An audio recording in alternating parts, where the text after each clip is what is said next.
ሁላችሁም በጌታ በኢየሱስ ክርስቶስ ሰላም ናችኋለሁ። ኢየሱስ ክርስቶስ ጌታ ነው። አሜን አሜን። እንግዲህ ሰላም ታቀርባለሁ። እግዚአብሔር አምላኬን ደግሞ እጅግ አድርጌ አመሰግናለሁ። እንደ ልምድ ሳይሆን እግዚአብሔር በርን የሚከፍት እግዚአብሔር ስለሆነ እግዚአብሔር ክብር ሰጣለሁ። እንደገናም ደግሞ መሪዎች ይህን ኦፖርቹኒቲ ስለሰጡኝ እግዚአብሔር አምላክ ይባርካችሁ። እንደዚህም ደግሞ ጉባኤ አብረን ጸጋ ስለምንካፈል እግዚአብሔር አምላክ ይባርካችሁ። አሜን። ይሰማል። ቀደም ብሎ እህታችን ስለ ጉባኤ ትናገር ነበር። እዚህ ጋርና መጽሐፍ ቅዱስ ጉባኤን የሚሰበስብ እግዚአብሔር ነው ይላል። ትንሽ ትልቅ ጉባኤ የሚባል የለም መጽሐፍ ቅዱስ። ነገር ግን ጉባኤ የሚሰበስብ እግዚአብሔር ነው። እንደምታስታውሱት የኤፌሶን ቤተክርስቲያን ሲጀመሩ 12 ሰዎች ነበሩ። ከዛ ነገር እንዳደገ እንግዲህ የቸርች ሂስትሪ ማጥናት ይቻላል። ነገር ግን 12 ሰዎች ነበሩ። ስለዚህ ጉባኤ በእግዚአብሔር ዘንድ የከበረ ነው።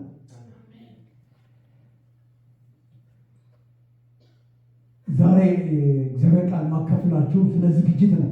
ዝግጅት መቼም ዝግጅት ሲባል እግዚአብሔር አይዘጋጅም፣ ምክንያቱም አምላክ ነውና። መጽሐፍ ቅዱስ መንፈስ ሁልጊዜ ዝግጁ ነው፣ ስጋ ግን ደካማ ነው ስለሚል ስጋችን በተለያየ ነገር ሊደክም ስለሚችል ሊዝል ስለሚችል አንዳንዴም ደግሞ ሰዎች ባለማስተዋል ሊመላለሱ ስለሚችሉ እንደገናም ደግሞ ከዛም ባለፈ ሰዎች በኃጢአት ወይም በስንፍና ሊመላለሱ ስለሚችሉ ከዛም በከፋ ደግሞ ሐዋርያ ጳውሎስ በገላትያ መልእክቱ በግልጽ እንደነገረን የሰው ስጋ ወይም ሰው ሕይወት በአዚምም ሊመታ ስለሚችል ከነዚህ ሁሉ ጥንቅጥ ነገር ሰዎች ወጥተው እግዚአብሔርን በትክክል እንዳንከተል ወይም ደግሞ እንዳናገለግለው ሂንደር ከሚያደርጉ ነገሮች ሁሉ ርቀን ወይም ከሚከለክሉ ነገር ሁሉ ርቀን በትክክል እግዚአብሔርን ልንከተልና ልናገለግል ከፈለግን ቁልፍ መንገዱ ዝግጅት ነው። የእግዚአብሔር ሰው በዘመኑ ሁሉ የተዘጋጀ ነው የሚሆነው።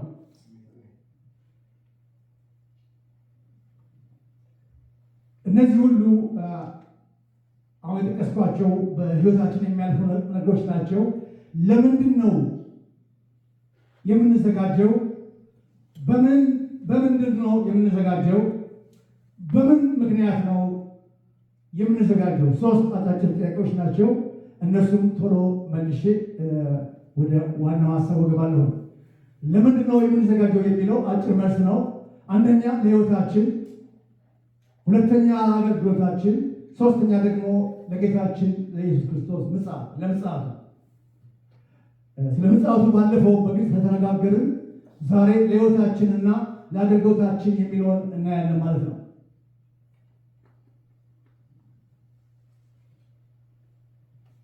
በምንድን ነው የምንዘጋጀው የሚለው ጥያቄ ቅድም ወንድማችን ፍቅረ ስላሴ ይናገር ነበር።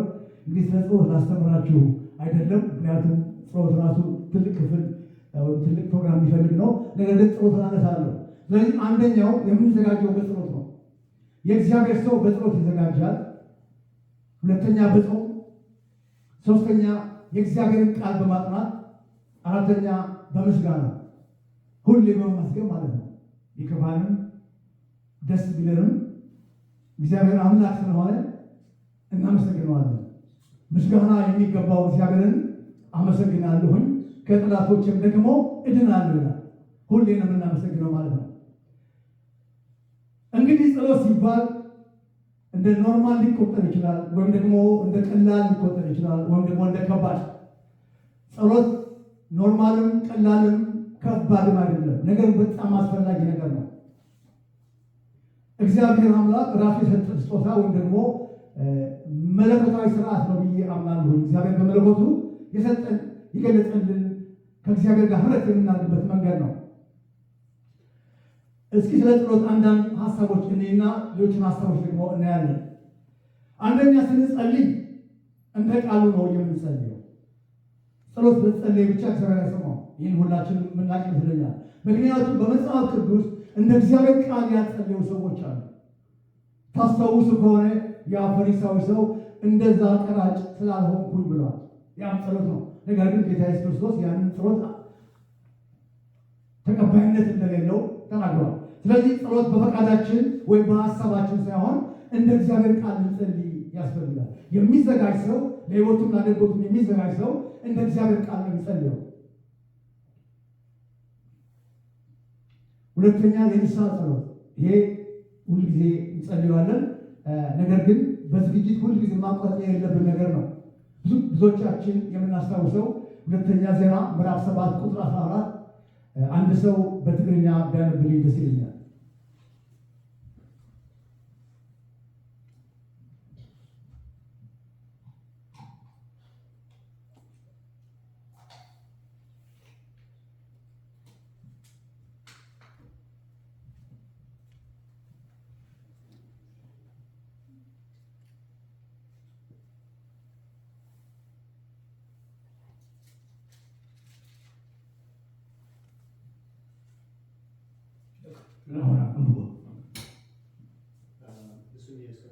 እዞም ብስመይ ዝተሰመዩ ህዝበይ ከዓ ርእሶም አዋሂዶም እንተለመኑ ገጸይ እውን እንተደለዩ ካብ ክፉእ መንገዶም ድማ እንተተመለሱ ሽዑ ኣነ ካብ ሰማይ ክሰምዕ እየ ኃጢአቶም ከዓ ይቅረ ክብለሎም ምድሮም እውን ክፍውስ እየ።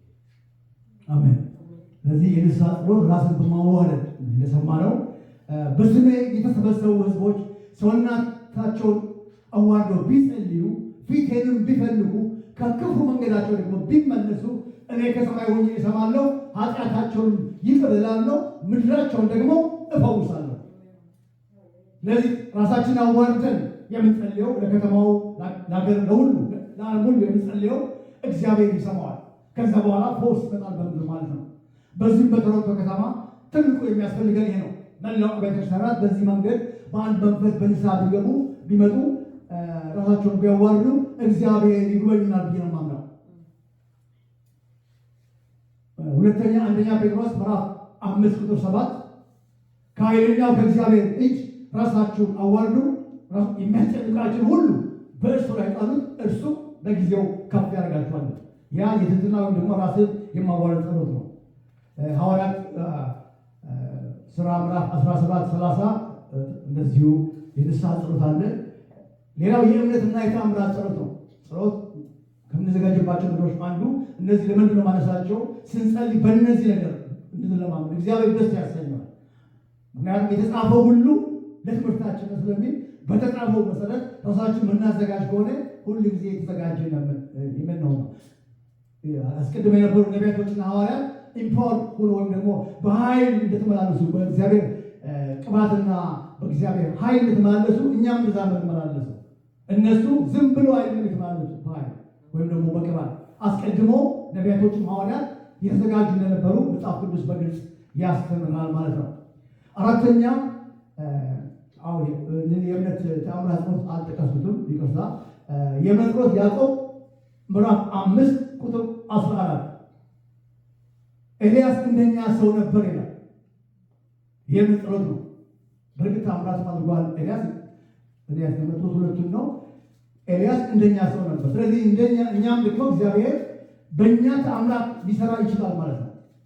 ሁልጊዜ የተዘጋጀን ከሆነ ለተአምራት እግዚአብሔር ምንም አይደለም ማለት ነው። እግዚአብሔር የተአምራት አምላክ ስለሆነ።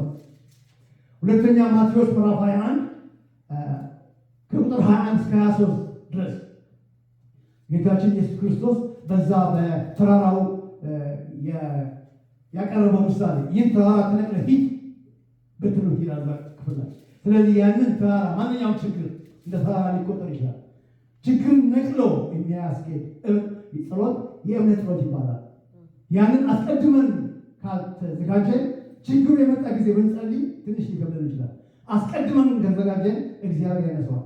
እግዚአብሔርን እንድንዘጋጅ እንድንለማመድ የሚፈልገው ለዚህ ነው። ኤልሳዕ በመጽሐፈ ነገሥት ማንሳት ይችላል። እነሱም የተአምራትና የእምነት ጸሎት ነበረ። አራተኛ ጸጋን የመለመን ጸሎት። ጸጋ የሚሰጥ ነው፣ ደግሞ የሚጠየቅም ነው። መጀመሪያ የዳነው ጸጋ ነው። ነገር ግን በየጊዜው ደግሞ ጸጋ እንድንጠይቅ የእግዚአብሔር ቃል ያስተምረናል። ዕብራውያን ምዕራፍ 4 ቁጥር 16 በጊዜው የሚያስፈልጋችን ሁሉ የጸጋ ስጦታ እንድትቀበሉ በጸጋው ዙፋኑ በእምነት ቅረቡ ይላል። የሚያስፈልጋችሁን ጸጋ እንድትቀበሉ በእምነት። ስለዚህ በየጊዜው ጸጋ ልንቀበል እንችላለን ማለት ነው። በለመና ቁጥር ይሄ ነው የሚያሳየው። በእኛ ውስጥ ያለን ጸጋ አለ። ነገር ግን የምንዘጋጅ ከሆነ እግዚአብሔር ሁል ጊዜ በጸጋ ዙፋኑ ቀርበን ጸጋን የምንጠይቅ ከሆነ ጸጋን የተሞላን ነው አለ። ወይ ደግሞ ጸጋን እየተጨመረልን ይመጣል። መጽሐፍ ቅዱስ ከጸጋ በላይ ጸጋ ተሰጥቷል ይላል። ዝም ብሎ አለ ጸጋ የሚሰጠው እኛ መፈለግ አለብን። ዝም ብሎ የሚሰጠው ጸጋ አለ። ጠይቀን ደግሞ ከእግዚአብሔር የምናገኘው ጸጋ አለ። በጸሎት የሚገኝ ጸጋ አለ። ሁለተኛ ቆሮንቶስ ምዕራፍ 1 ቁጥር 11 ሁለተኛ ቆሮንቶስ ምዕራፍ 1 ቁጥር 11 አንድ ሰው ቢያነብልኝ ነው። ንስኻትኩም ከዓ ብጸሎትኩም ክትድግፉና ይግባእ። በቲ ናይ ብዙሓት ጸሎት እንረኽቦ ውህብቶ ጸጋ ድማ ብዙሓት ሰባት ብዛዕባ እግዚአብሔር ክርስቶስ እዩ። አሜን። ጸጋ በልመና ይሰጣል ማለት ነው። አሁን ለምሳሌ ይህ ህብረት በሙሉ ለወንድማችን ክላስ የሚጸልይ ጸጋ ይሰጣቸዋል ማለት ነው። እንደዛ ነው የሚለብሆን በእናንተ ጸሎት። ምክንያቱም እዚህ ስፍራ ላይ ጳውሎስ በከባድ መከራ ያለፈበት ነው። በኤዥያ እያለን ከባድ መከራ ደርሶብን ነበር ይላል። ስለዚህ በእናንተ ጸሎት ጸጋን አገኘን፣ ከእግዚአብሔር ዘንድ ስጦታን አገኘን ይላል። ስለዚህ ጉባኤ በሙሉ ለአንድ ሰው መጸለይ ይችላል። አንድ ግለሰብ ደግሞ ለአንድ ሰው እንደዚህ። ነገር ግን ጸጋ የሚያሰጥ ጸሎት ነው። አምስተኛ የግል ጸሎት የሐዋርያት ሥራ ምዕራፍ 19 እንደምናስታውሰው ጴጥሮስ የጸለየው ጸሎት ነው። ወደ ቀርሜሎስ ከመሄዱ በፊት በግሉ ወደ ጣራ ወጣ ይላል። ያ የግል ጸሎት ነው። የግል ጸሎት ራእይ ያመጣል፣ መገለጥ ያመጣል። በዚህም ልንዘጋጅ ያስፈልጋል። ልክ እዛ ከወጣ በኋላ ራእይ ተቀበለ። ከዛ በኋላ ደግሞ ሰዎች መጡ፣ ይዘውት ሄዱ ወደ ቀርሜሎስ። ስለዚህ የግል ጸሎት ልንለማመድ በጣም አስፈላጊ ነው። ስድስተኛ የህብረት ጸሎት ነው። ብዙ ጊዜ የምናደርገው ይሄ የሐዋርያት ሥራ ምዕራፍ 1:14 አለ። የሐዋርያት ሥራ ምዕራፍ 4 ከቁጥር 29 እስከ 30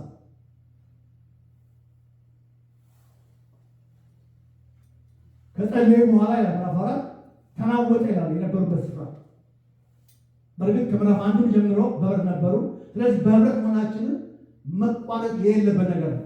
የእግዚአብሔር ክብር የሚገለጥበት ነው። የእግዚአብሔር ልብ ነው። የእግዚአብሔር ሀሳብ ነው ራሱ በህብረት መሆን። ምክንያቱም በምዕራፍ 1 በህብረት ነበሩ። ምዕራፍ 4 የተገለጠው ክብር የበለጠ ክብር ነው። ያን ክብር አላዩትም፣ አልተለማመዱትም ሐዋርያት። በምዕራፍ 1 የነበረ አዲስ ነው ለነሱ። ምዕራፍ 4 ደግሞ የነበረው የበለጠ ነው። ስለዚህ በህብረት መጸለይ ሁሉ ጊዜ ቆም አይገባም፣ ወይም ደግሞ በዚህ ልንዘጋጅ ያስፈልጋል። ሰባተኛ እና የመጨረሻ ጸሎት የበረከት ጸሎት ነው። አንደኛ ዜና ምዕራፍ 29 ቁጥር 10 ዳዊት ስለ ህዝቡ የጸለየው የበረከት ጸሎት። ለህዝብ በረከት መጸለይ በረከት የተናገሩ መጸለይ በጣም መጽሐፍ ቅዱሳዊ ነው። ጉባኤ ይባርካል፣ ጉባኤ ያነጻል፣ ያጸናል። ስንጸልይ እንግዲህ በተለያየ መንገድ ነው የምንጸልየው። ሐዋርያ ጳውሎስ በአንደኛ ቆሮንቶስ ምዕራፍ 14 እንደተናገረው ቁጥር 14 እና 15 በአእምሮ እንጸልያለን፣ በመንፈስ እንጸልያለን፣ በልሳን እንጸልያለን። እንደተሰጠን በእግዚአብሔር ፊት ጸሎት ግን ማቋረጥ የለብንም። ሁለተኛ የሚዘጋጅ ሰው ጾም ያስፈልጋል። ጾም ባለፈው ፍቅርሻ ይናገር ነበር። ጾም ያው ሰው እንደሚችለው ነው የሚጾመው። ነገር ግን ልንጾም የግድ ነው ያስፈልገው። በቃ ለመንፈሳዊ ሰው ጾም ያስፈልገዋል። ወደ እግዚአብሔር ዝቅ ብለን የምንቀርብበት ራሳችን ባዶ የምናደርግበት ስለሆነ ለዝግጅት በጣም አስፈላጊ ነው። ስንጾም ግን እግዚአብሔር ደስ በሚያሰኝ እንጂ በሌላ መንገድ ተሞልተን አይደለም፣ ሌላ ሀሳብ ተሞልተን አይደለም። ታስታውሱ ከሆነ ኢሳይያስ ምዕራፍ 58 እግዚአብሔር የማይፈልገው ጾም እንዳለ ይናገራል። ስለ ጾምን ብቻ አይደለም። ጾመን ክፉ ነገር የምናደርግ ከሆነ፣ ጾመን ለሰዎች ማናካፍል ከሆነ፣ ጾመን ሰዎች ማረዳ ከሆነ እግዚአብሔር ያንን ጾም አልቀበልም። ስለዚህ እንደ እግዚአብሔር ቃል ያልኩት አስቀድሜ ያለ ነው። ስለዚህ ያንን እንደ እግዚአብሔር ያልሆነውን ጾም ልንጾም አይገባም። እንደ እግዚአብሔር ቃል የሆነ ጾም ደግሞ እዛ ስፍራ ስላለ እንደዛ መጾም እንችላለን። ሌላው በጣም የሚያሳዝን ጾም ናቡቴ የተገደለበት ጾም ነው። ሰዎች ለመጾም ለመግደል ሰውን ጾሙ ማለት ያ ሰው እንዲገደል ጾም ጾሟል። ይህ በጣም አሳፋሪና አጸያፊ ነገር ነው። ስለዚህ ለሰው በደል ሰው እንዲጎዳ መጾም በጣም በእግዚአብሔር ዘንድ አጸያፊ ነው። በደንብ ነው በቃ በጉባኤ ሽማግሌዎች አትመው ያን ነገር ጾም እንዲጾም ይታዘዘው። ከዛ ነው ናቡቴ ሞተ ማለት ነው በሐሰት። ስለዚህ እንደዛ አይነት ጾም እግዚአብሔር ይጸየፋል። እኛ በአእምሯችን በህሊናችን ነፃ ሆነው እንደ እግዚአብሔር ቃል የምንጾመው ጾም ግን ለዝግጅታችን በጣም ጠቃሚ ነው፣ ለግልም ለአገልግሎት። ዳዊት ሲናገር መዝሙር 33 ላይ በጾም ሰውነቴን አደከምኩ ይላል። ምንም አይደለም ሰውነታችን ቢጎሰቁ አንድ ቀን 2 ቀን 3 ቀን ከቻለ 7 ቀን ከዛም በላይ የሚጸልዩ ሰዎች አሉ እንደ ልምምዳችን። ይሄ ለመንፈሳዊ ዝግጅት በጣም ጠቃሚ ነው። ያልተዘጋጀ ሰው በሚገባ ሊያገለግል አይችልም፣ በሚገባ ሊያፈራ አይችልም። እግዚአብሔር አዳልቶ አይደለም። ነገር ግን እግዚአብሔር የሚሰጠን ስጦታ አለ። እኛ ደግሞ ተዘጋጅተን የምናዳብረው ለፍሬ የሚሆነን ለበረከት የሚሆነን የእኛ እንቅስቃሴ ደግሞ አለ ማለት ነው። ስለዚህ በጾም ሰዎች አደከሙ ከቅባት ሁሉ ራቅኩ ይላል። በእነዚህ ሁሉ ራሳችን እናዘጋጃለን። ሶስተኛው የተናገርኩት የእግዚአብሔር ቃል ነው። በእግዚአብሔር ቃል ሁሌ እንዘጋጃለን። ሁሌ የእግዚአብሔር ቃል ለአንድ የእግዚአብሔር ሰው ለሕይወታችንም ለአገልግሎታችንም በጣም ጠቃሚ ነው። ይህን እንደምናደርግ አምናለሁ። ግን አበረታታችኋል። ሁሌ የቤሪያ የሚባል አገር ሰዎች ዕለት ዕለት ጳውሎስ የሚሰብከውን ቃል ይመረምሩ ነበር ይላል። ዕለት ዕለት በሳምንት አንድ ቀን አለ። ከስራ ጋር ከላይፍ ጋር አንዳንድ ክብደት ቢኖርም ጊዜ ሰጥተን የእግዚአብሔር ቃል በየቀኑ ወይም ደግሞ በየጊዜው ሰጥተን ጊዜዎች በሳምንት ለይተን ልናጠና ይገባል። ይሄ ነው እንድንዘጋጅ የሚያደርገን አንዱ የእግዚአብሔር ቃል ሕያው ስለሆነ። በብሉይ ኪዳን ሙሴም ኢያሱም ይህን አበረታተዋል። ቃሉን አሰላስለው እሳለው ለጥፈው እያሉ እንዲያስታውሱ ሁሌ ያን እንዲያስብ ያ ነገር እንዳናስብ እኮ የእግዚአብሔር ቃል ምናስብ ከሆነ ያ ነገር አናስብ። ምክንያቱም የእግዚአብሔር ቃል ኃይለኛ ስለሆነ ሌላውን ሁሉ ለመሻር ይችላል። የመስቀሉ ቃል ለእኛ ለምንድን ነው? የእግዚአብሔር ኃይል ይላል። ኃይል አለው። ኃይል ይሉታል። በቃሉ ኃይል አለ።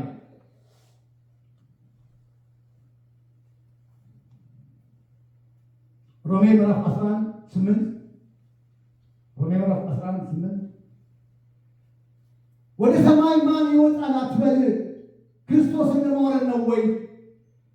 ወደ ጥልቅ ደግሞ ማን ይወርዳል አትበል፣ ክርስቶስን ከሙታን ለማስነሳት ነው ወይ? ይኸው ቃሉ በአፍህም በልብህም ቀርቦልሃል። ምንም ምክንያት የለም ማለት ነው። ቃሉ ቀርቦልናል። ያንን ማሰላሰል ያንን ማጥናት የኛ ፋንታ ነው ማለት ነው። ይሄ ለዝግጅት በጣም ጠቃሚ ነው። አራተኛ ምስጋና ነው። ምስጋና ሁሌ ነው። ከአምልኮ ጋራም ልናያይዘው እንችላለን። ነገር ግን ምስጋና ሁሌ ነው። ዳዊት በቀን 7 ጊዜ ያመሰግን ነበር ይላል። 7 የሙላት ቁጥር ነው። ሁሌ ያመሰግን ነበር ማለት ነው። ሁሌ ምስጋና ሰው ነበር። በዳዊት ቤት መከራ አልነበረም እንዴ? ነበረ። በብዙ ነገር አልፏል። ነገር ግን ዳዊት በቀን ስለ እግዚአብሔር ጽድቅ 7 ጊዜ ያመሰግን ነበር ይላል። ስለዚህ ሁሌ ምስጋና ሰዎች ልንሆን ይገባል። እንደምናስታውሰው ብዙ ጊዜ የምንጠቅሰው ጳውሎስና ሲላስ ዝም ብሎ ከመሬት ተነስቶ አይደለም በዛ እስር ቤት ያመሰግኑት። ዝም ብሎ አይደለም። ሌላ ስር ያለው በተለያየ መንገድ እስር ቤት ከባድ ነው። በጣም እስር ቤት አስር ያለው እስር ቤት ከባድ ነው። እኔ በወንጌል የታሰርኩት ከሀገር ስወጣ የታሰርኩት እና እስር ቤት ከባድ ነው ብላችሁ ፈልጌ ነው። ነገር ግን በዛ እስር ቤት ሆነው አመሰገኑ። ስለዚህ አስቀድመን የምንዘጋጅ ከሆነ በመከራ ጊዜ ለማመስገን እንችላለን ማለት ነው። በዚህም እንዘጋጃለን። ሶስተኛው ቅድም ከመጀመሪያ ነገርኳችሁ በምን ምክንያት ነው የምንዘጋጀው? ምክንያቱ ምንድን ነው? የምንዘጋጅበት ምክንያት አንደኛ ክርስትና ሕይወት እንጂ ሃይማኖት ስላልሆነ። ክርስትና ሕይወት ነው። ጌታችን ኢየሱስ ክርስቶስ በምድር በነበረበት ጊዜ ጁዳይዝም የሚባል ሃይማኖት ነበረ። ሁላችንም እንደምናውቀው ሰዎች ወደ አይሁድ ሃይማኖት ለመግባት በመጀመሪያ በአብርሃም የተጀመረውን በሙሴ የተጻፈውን በእግዚአብሔር የጸደቀውን የግርዘት ስርዓት መቀበል አለባቸው። ከዛ በኋላ ደግሞ እንደምታስታውሱት 613 ሕጎች አሉ። እነዚህ ሕጎች በመደጋገም ነው የሚያደርጉት። ስለዚህ ሃይማኖት መደጋገም ነው። ሌላው ቀርቶ ጥንቆላ ወይም ደግሞ አስማት የሚባል እንኳን ሌላ ስሙ ድግምት ነው አይደለም? ድግምት ለምንድን ነው? ስለሚደጋገም። ክርስትና ግን ህይወት ነው።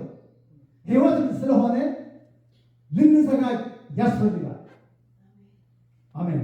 ጌታ ኢየሱስ ክርስቶስ በዮሐንስ 10:10 ላይ እኔ የመጣሁት ህይወት እንዲሆንላችሁ ህይወትን ደግሞ እንዲበዛላችሁ ወይም እንዲትረፍላችሁ መጣሁ ይላል።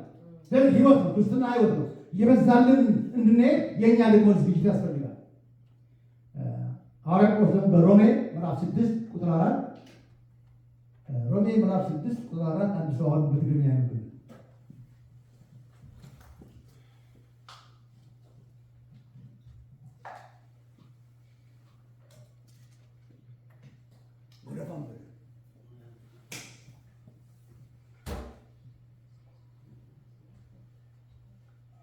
ሮሜ 6 ቁጥር 4 ሮሜ 6 4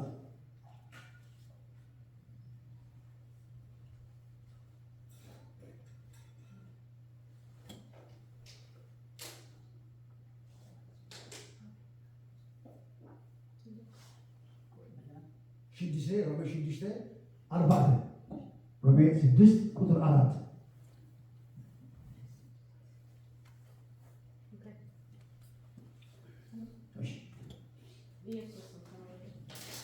ከምቲ ክርስቶስ ብክብሪ አብኡ ካብ ሙታት ዝተንስአ ከምኡ ከዓ ንሕና ሓዳስ ህይወት ምእንቲ ክንመላለስ ናብ ሞት ብጥምቀት ንስኡ ተቐበልና። ሓድሽ ህይወት ስሚዕዎ፣ ሓድሽ ህይወት ይለና በአዲስ ህይወት እንመላለስ ዘንድ ከሞቱ ጋር አንድ እንድንሆን በጥምቀቱ ተቀበልና ምን ለማለት በአዲስ ህይወት እንመላለስ ዘንድ። ስለዚህ ክርስትና አዲስ ህይወት ነው። ለዚህ አዲስ ህይወት ደግሞ ሁሌ ነው የምንዘጋጀው። ሁለተኛ ጉዞ ስላለ ነው የምንዘጋጀው። እኛ አላበቃንም፣ ጀመርን እንጂ አላበቃንም። ጉዞ አለ። ዕብራውያን ምዕራፍ 12 ቁጥር 1 ወይም ደግሞ ዕብራውያን 12 ቁጥር 1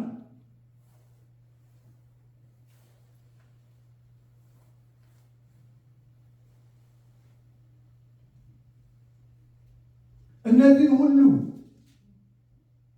ምስክሮች እንደ ደመና ካሉልን ሸክምን ቶሎ የሚከብደን ኃጢአት አስወግደን የእምነታችን ጀማሪና ፈጻሚ የሆነውን ኢየሱስ ክርስቶስን እያየን በፊታችን ያለውን ሩጫ በትዕግስት እንሩጥ።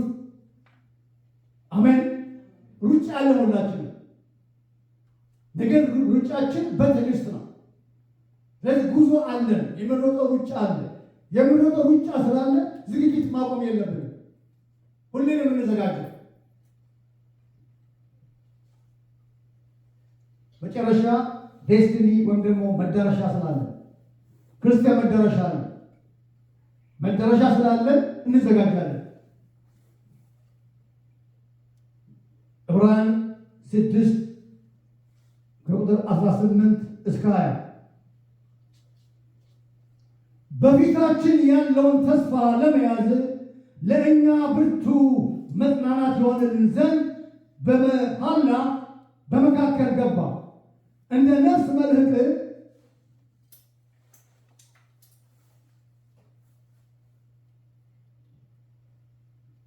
ሆኖ ኢየሱስ ክርስቶስ ስለኛ ቀዳሚ ሆኖ ገባ ይላል። እንዲያውም ሊቀ ካህን ሆኖ ስለኛ ቀዳሚ ሆኖ ገባ። ምን ማለት ነው? እኛም እንገባለን ማለት ነው። ያን መደረሻችን ስለኛ ነው የሚለው። ቀዳሚ ሆኖ ገባ።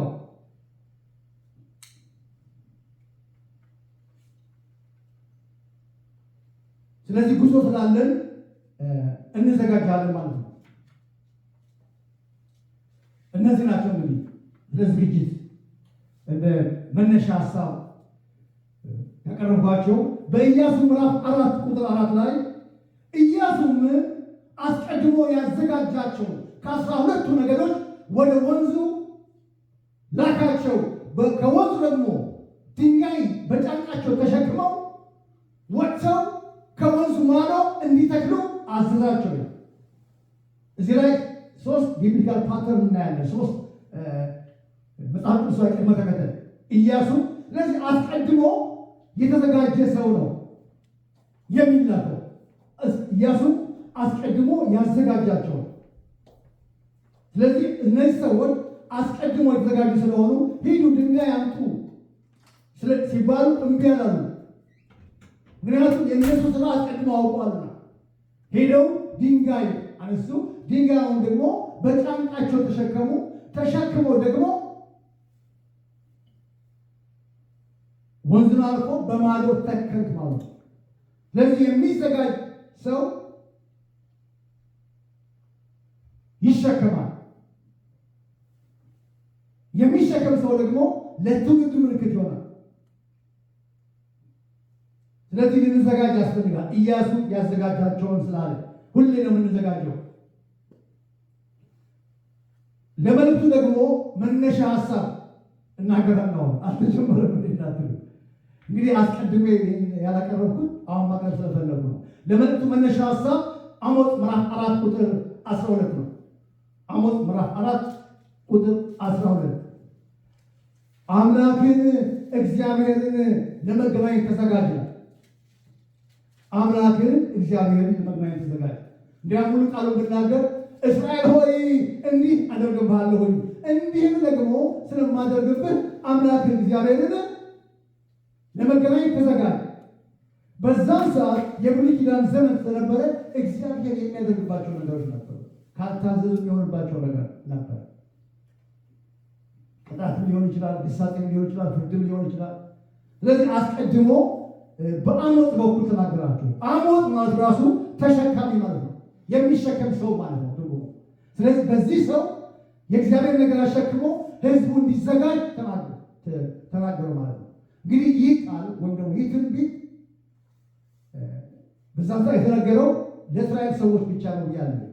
ምክንያቱም ጴጥሮስ እንደሚነግረን በመልእክቱ ትንቢት ሁሉ በሰው ፈቃድ አልመጣም፣ የእግዚአብሔር ሰዎች በመንፈስ ተረድተው ተናገሩ ስለሚል በዛም ሰዓት ለነበሩትም ከዛም በኋላ ላሉት አሁን ደግሞ በአዲስ ኪዳን ያለ ነው ሊመጣ ላለውም እስከ ጌታችን ኢየሱስ ክርስቶስ ምጽአት ድረስ የሚሰራ ቃል ነው ብዬ አምናለሁ።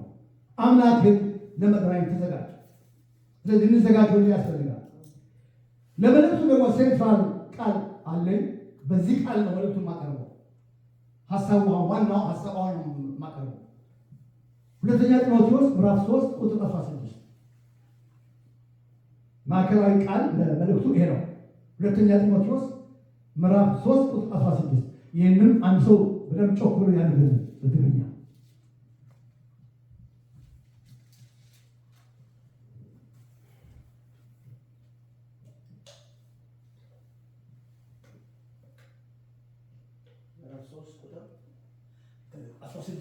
አስራ ስድስት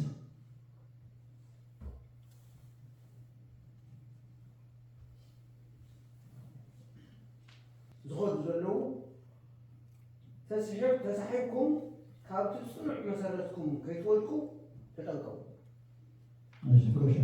የነበርኩ ሌላ ነው። ሁለተኛ ጢሞቴዎስ ምዕራፍ 3 ቁጥር 16 ተባረክ ቆሻ ያው አንዳንዴ እንድንሰማው ሲፈልግ ሊነበብ ይችላል። ሁለተኛ ጢሞቴዎስ ቁጥር 3 ቁጥር 16 ምዕራፍ 3 ቁጥር 16 እሱ ላይ ያነበብኩት ጨመርኩት መሰለኝ። ጴጥሮስ ላይ ያነበብኩት ሶሪ። ኦኬ ጢሞቴዎስ ምዕራፍ 1 ሁለተኛ ጢሞቴዎስ 3:16 ተወሰይ ወ16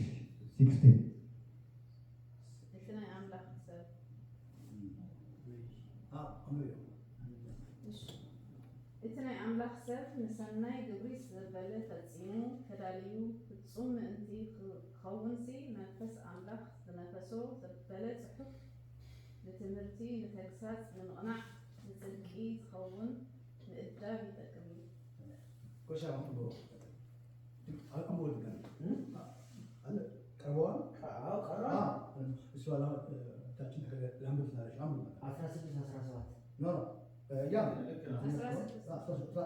ጢሞቴዎስ ምዕራፍ 3 ቁጥር 16 በትግርኛ እስራኤል እግዚአብሔር ሰብ ፍጹም ሁሉ ሰናይ ግብረ አጸንብቁ ዝተዳለው እንትኸውን ብመንፈስ እግዚአብሔር ዝተጻሕፈ መጽሐፍ ለትምህርቲ ንተግሳጽ ንምቕናዕ ብመንገዲ ጽድቂ ንምምዓት ይጠቅም። አሜን። ሁለታችሁ ስለያናችሁ ባርካችሁ። የእግዚአብሔር ሰው ፈጽሞ ለበጎ ስራ ሁሉ የተዘጋጀ ቢሆን የእግዚአብሔር መንፈስ ያለበት መጽሐፍ ሁሉ ለትምህርት፣ ለተግሳጽ፣ ልብን ለማቅናት በጽድቅ ላለው ምክር ደግሞ ይጠቅማል። አራት ነገሮች ነው የተዘረዘረው። የእግዚአብሔር ሰው ለበጎ ስራ ሁሉ ፍጹምና የተዘጋጀ እንዲሆን። ስለዚህ አንደኛ የሚያስፈልገን ትምህርት ነው። ቅድም ትንሽ ተቀስረዋል። አሁን ግን እዚህ ላይ ደግሞ በግልጽ አስቀምጦታል። ትምህርት ለእግዚአብሔር ሰው በግሉ ይዘጋጅ እንደዚህ እንደ ህብረትም በጣም አስፈላጊ መሰረታዊ ነገር ነው። ትምህርት ሲል መጽሐፍ ቅዱስ ትምህርት ቤት ሄዶ ወይም ቴዎሎጂ ኮሌጅ ሄዶ የመማርን አያመላክትም። እዛም መሄድ ከፈለገ መማር ይችላል ጠቃሚ ስለሆነ። ነገር ግን ትምህርት ሲል መጽሐፍ ቅዱስን ማዕከል ባደረገ እዛም ሄዶ መጽሐፍ ቅዱስን ማዕከል ካደረጉ ጥሩ ነው፣ በግል ህይወታቸው ማለት ነው።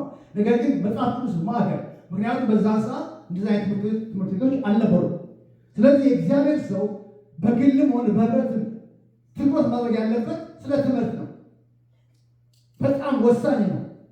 ትምህርት ለዝግጅታችን በጣም ወሳኝ ነው። ይህ ትምህርት ደግሞ በኋላ እመጣበታለሁ። ከዚህ ከመጽሐፍ ቅዱስ የምናገኘው ትምህርት ነው።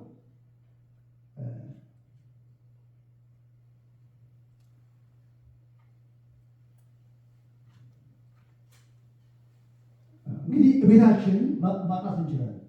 ቅድም እንደተናገርኩት ባይብል ኮሌጅ መግባትም ደግፏል። ሰዎች ያን ካላቸው በልባቸው ይግቡ። ነገር ግን ቤታችን ቁጭ ለመማር እንችላለን። ለሁላችንም የምናገር ያለው ምክንያቱም ብዙ የመጽሐፍ ቅዱስ ማጥኛ ማግኘት የሚቻልበት ሀገር ነው ያለው። እንችላለን። ባይብል ኮመንተሪ፣ ባይብል ዲክሽነሪ፣ ስተዲ ባይብል ኮንኮርዳንስ፣ እነዚህ አራት ቢኖረን 3-4 መጽሐፍ ቅዱስ ደግሞ ትራንስሌሽን የተለያዩ መጽሐፎች ቢኖሩን በሚገባ ልናጠና እንችላለን መጽሐፍ ቅዱስ። ስለዚህ ትምህርት በጣም ወሳኝ ነው፣ ለህይወታችን በጣም ወሳኝ ነው። ለአንተና ለትምህርት ተጠንቀቅ።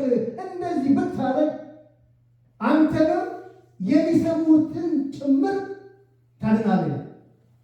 ስለዚህ ትምህርታችን በጣም ወሳኝ ነው ማለት ነው። ትምህርት ላይ ፎከስ ማድረግ ወይም ደግሞ ያንን ጊዜ ወስደን በሚገባ ለማጥናት ማለት ነው። ሁለተኛ ተግሳጽ የሚል ነው። ተግሳጽ ከትምህርት ጋር አብሮ የሚሄድ ነው። ሁለተኛ ቁጥር ያለው ተግሳጽ ነው። ትምህርት ብሎ ተግሳጽና ትምህርት አብሮ የሚሄዱ ናቸው። መጽሐፍ ቅዱስ ሰነፍን ብትገስጸው ይጠላል፣ ጠቢብን ገስጾ ይወድም ማለት ነው። ጠቢብ ብትገስጸው። በምሳሌ ምዕራፍ 4 ደግሞ ተግሳጽን ያዝ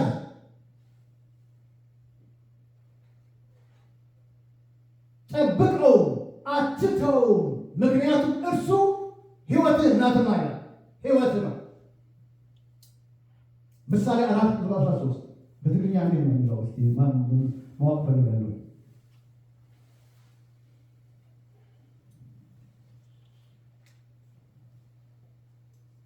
ተግሳጽና ምክር ተያያዥ ስለሆነ ከምክር ጋር ሊያያዝ ይችላል። እስኪ አንድ ሰው ያንብብል።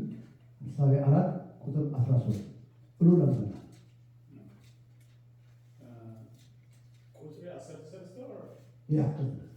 ተግሳጽ ሕይወትካ ያሞ ሓዛ ዓቀፍደጋ ሃልዋው።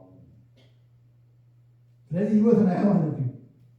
ስለዚህ ክንግሰት ኮለና ግሳጼ ያምን ቆርብ ያው ስጋታ ስማና ግን ንጹህ ብሆን ለበጎ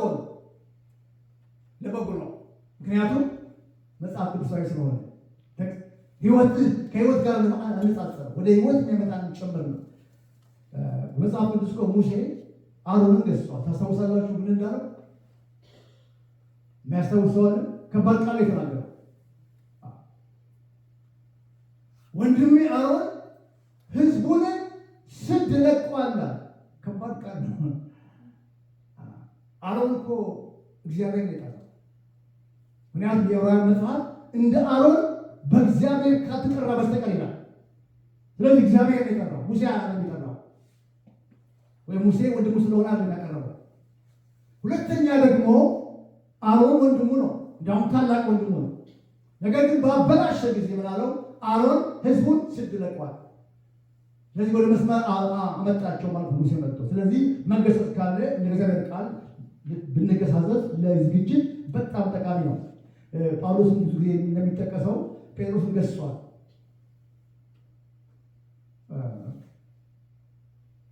ጴጥሮስ አኮረፈን በመገሰጹ ተሰምቶታል መጽሐፍ ቅዱስ ወይም ደግሞ ከቤተክርስቲያን ቀርቷል ወይም ደግሞ ችግር ተፈጥሯል አልተፈጠረም።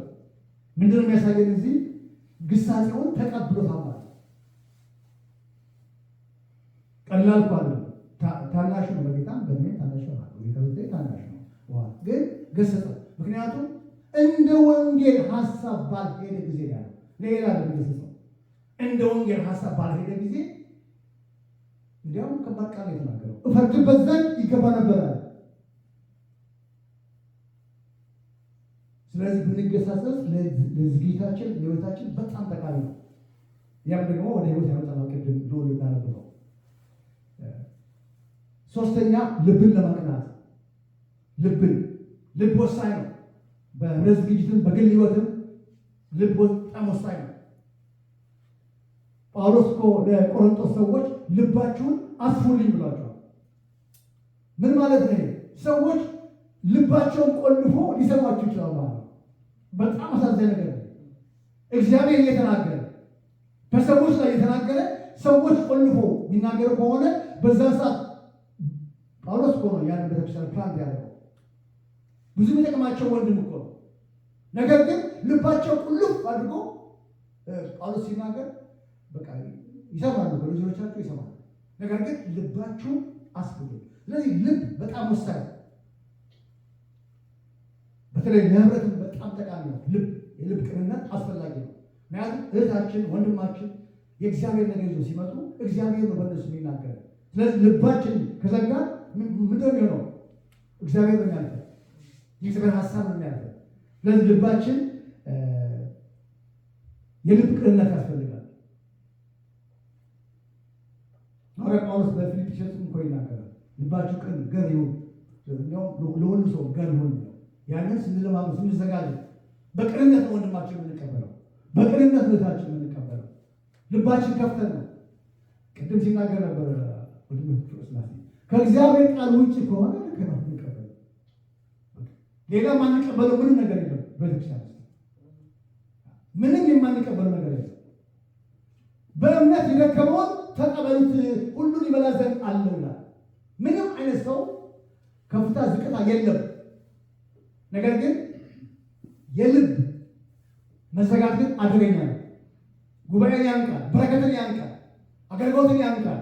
ምክንያቱም እግዚአብሔር ከልብ ጋር የሚገናኘው እኛም ደግሞ በልብ ነው። አንድ ልብ ሊኖራችሁ ይላል። በአንድ ካልተገናኘን የእግዚአብሔር ስራ ለመስራት በጣም አደገኛ ነው። እግዚአብሔር ሀሳቡን ሲገኝ ልባችንን ቆልፍ ከሆነ የእግዚአብሔር ሀሳብ ነው ሚስ የምናደርገው ማለት ነው። አራተኛ የጽድቅ ምክር። ይሄ በዚህ ደግሞ ልንዘጋጅ ያስፈልጋል። በመመካከል ሁለትም ሆነ በህብረትም ሆነ መመካከል ነው። ግን የጽድቅ ምክር ነው። ማንኛውም ምክር አለ። ምን ማለት ነው? እግዚአብሔር ጽድቅ ነው ያለው ምክር ማለት ነው። እንደ እግዚአብሔር ቃል የሆነ ምክር ማለት ነው። እግዚአብሔር በምክሩ ግሩም ነው። እግዚአብሔር ምክር አይጣልም። ነገር ግን ሰዎች ምክር ላይ መጥተው ይችላል። ምን አይነት ምክር ነው? በእግዚአብሔር ቃል ነው የምናየው። ለጉባኤ የሚጠቅም ከሆነ ባይገባንም ብንቀበል መልካም ነው። የጽድቅ ምክር ከሆነ ምክንያቱም የጽድቅ ምክር ነው። የሳተ ምክር ከሆነ ሰይጣናዊ ምክር ከሆነ የስጋ ምክር ከሆነ አንቀበልም፣ ልንቀበል አንችልም። ምክንያቱም ከመንገዳችን የሚያወጣ ስለሆነ፣ ከህብረታችን የሚያወጣ ስለሆነ፣ ቅድም ከተናገረው ከህይወት የሚያወጣን ስለሆነ። የጽድቅ ምክር ግን ኖር ምን አንችልም። ባይገባን በዛ ልንጸልይ እንጂ የጽድቅ ምክር እህቶች ወንድሞች ሲያመጡ ልንቀበል ያስፈልጋል።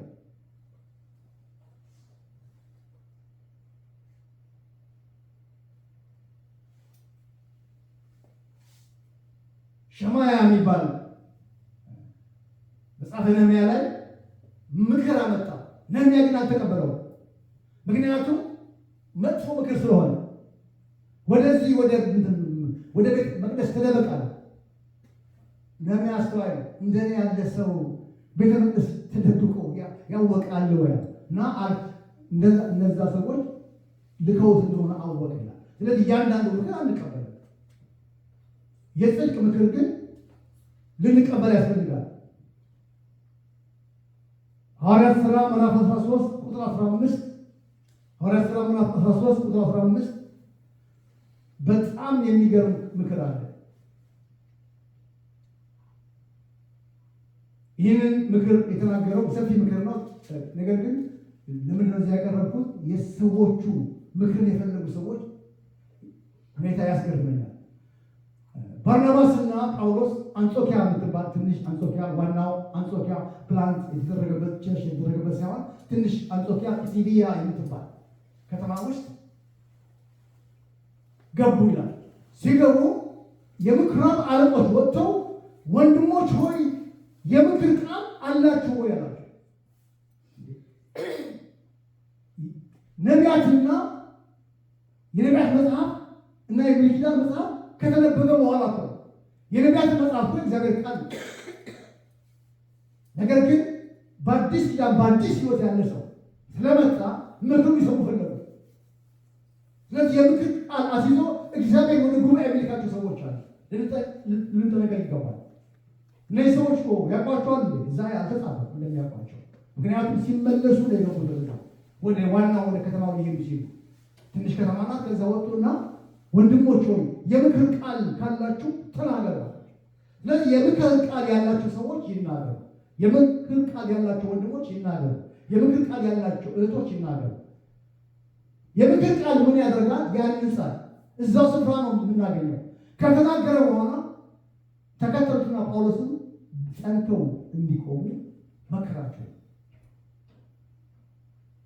ያጸናል ማለት ነው። በሐዋርያት ሥራ ምዕራፍ 15 እና 12 ደግሞ ምዕራፍ 15 ቁጥር 32 ይሁዳና ሲላስ ነቢያት ነበሩና በብዙ ምክር መክረው አጸናቸው። ነቢያቶች ናቸው፣ ግን የምክር ቃል አላቸው። ዝም ብሎ ትንቢት ተናገሩ እና ወጡ አይደለም። ትንቢትም ጥሩ ነው፣ ነገር ግን መክረው አጸናቸው። ስለዚህ የምክር ቃል ያጸናል። ወደ ጉባኤ ሰዎች መጥተው ምክር አለ ካሉ መስማት አለ። መጽሐፍ ቅዱሳዊ ምክሩን ከሰማን በኋላ ነው አንቀበልም ነው እንጂ ሰውየውን በማየት አንቀበልም ማለት አንችልም። የመጽሐፍ ቅዱሳዊ አይደለም። ምክንያቱም ይሁዳና ሲላስ ነቢያቶች ነበሩ። ወደዛ ጉባኤ ሄደው ወንድሞችን አጸናቸው። ምክንያቱም የምክር ቃል ይዘው። ስለዚህ ይህንን ነው ጳውሎስ የጽድቅ ምክር የሚለው። እንዲህ አይነት ምክር ነው የጽድቅ ምክር የሚለው። እንግዲህ አራት ነው ያየነው። መጨረሻ አካባቢ ሴንትራል ቃሉ ከተናገርኩ በኋላ አራት። አሁን አምስተኛ የሚያስፈልግ ለዚህ ዋነኛ ጥበብ ያስፈልገናል። ለመዘጋጀት ከእግዚአብሔር የሆነ ጥበብ ያስፈልገናል። ሁለተኛ ጢሞቴዎስ ምዕራፍ 3 ቁጥር 15 አሁንም ለመጨረሻ አንድ ሰው ያንብብልን በትግርኛ። ዘወንጌል የትግርኛ መጽሐፍ ይዛል። ኦኬ ቁጥር ሀውና ኦኬ ይሁን ተዘጋጃላ 3 ተዘጋጀ። ሁለተኛ ጢሞቴዎስ ምዕራፍ 3 ቁጥር 15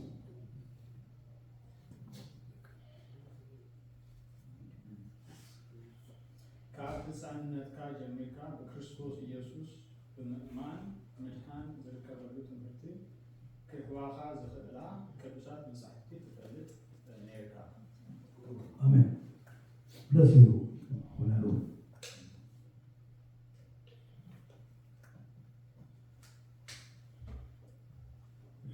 ከሕፃንነት ጀምረን በክርስቶስ ኢየሱስ በማመን መዳን የሚገኝበትን ጥበብ ሊሰጥ የሚችሉትን መጽሐፍትን አውቃል። ስለዚህ ጥበብን የምናገኘው ከቅዱስ መጽሐፍ ነው። ሌላ ትምህርት ቤት በመሄድ አይደለም።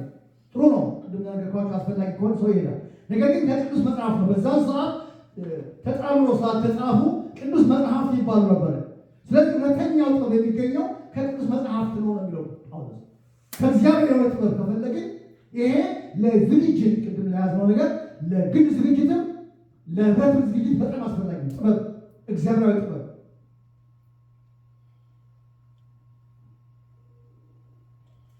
እግዚአብሔር ጥበብን ይሰጣልና እውቀትና ማስተዋል ደግሞ ከአፉ ይወጣል ይላል ምሳሌ ምዕራፍ 2:6 እግዚአብሔር ጥበብን ይሰጣልና እውቀትና ማስተዋል ደግሞ ከአፉ ይወጣል። ስለዚህ ጥበብ የምናገኘው ከእግዚአብሔር ዘንድ ነው። ይህ ጥበብ ደግሞ ለጉባኤም ለግል ዝግጅት በጣም አስፈላጊ ነው። በመጨረሻ ቆላስይስ ምዕራፍ 2:3 የተሰወረ የጥበብና የእውቀት መዝገብን በክርስቶስ ወይም በእርሱ ናት ይላል። ይህን ጥበብ ይዘን ነው ምን ዘጋጀው? በእኛ ጥበብ አይደለም፣ ወይም ደግሞ በሌላ ነገር ባገኘነው ጥበብ ሳይሆን የተሰወረ የጥበብ እና የእውቀት መዝገብ በእርሱ ናት። ክብር ሁሉ ለእግዚአብሔር ይሁን። አሜን። ስለዚህ በዚህ መንገድ እንዘጋጃለን። የእግዚአብሔር ሰው ለበጎ ስራ ፍጹም የተዘጋጀ ይሆን ዘንድ የእግዚአብሔር መንፈስ ያለበት መጽሐፍ ሁሉ ለትምህርት፣ ለተግሳጽ፣ ልብን ለማቅናት በጽድቅ ደግሞ ላለው ምክር ይጠቅማል። አምስተኛውን ጨምረን ጥበብ፣ ከዛ ጨምረን ለግላችን ለህብረታችን ዝግጅት በጣም ጠቃሚ ነገሮች ናቸው። በእንደነዚህ እንድንቀሳቀስ በእንደነዚህ ራሳችን እንድናዘጋጅ እግዚአብሔር ይፈልጋል ብዬ አምናለሁ። ይህንን ቃል ለራሴ የሚጠቅመኝ ነው የማካፍለው። ለእናንተም በዚህ እንድትዘጋጁ እግዚአብሔር አምላክ ይባርካችሁ። በቃሉ ቅድም አንጸለይንም፣ በዚህ መጨረሻ ላይ እንጸልያለን።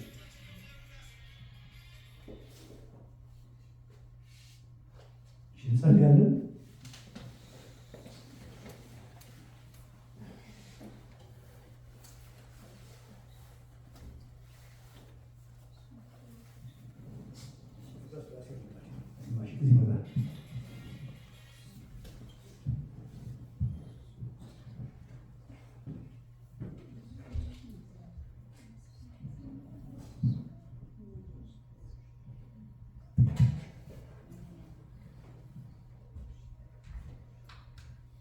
እግዚአብሔር ይመስገን።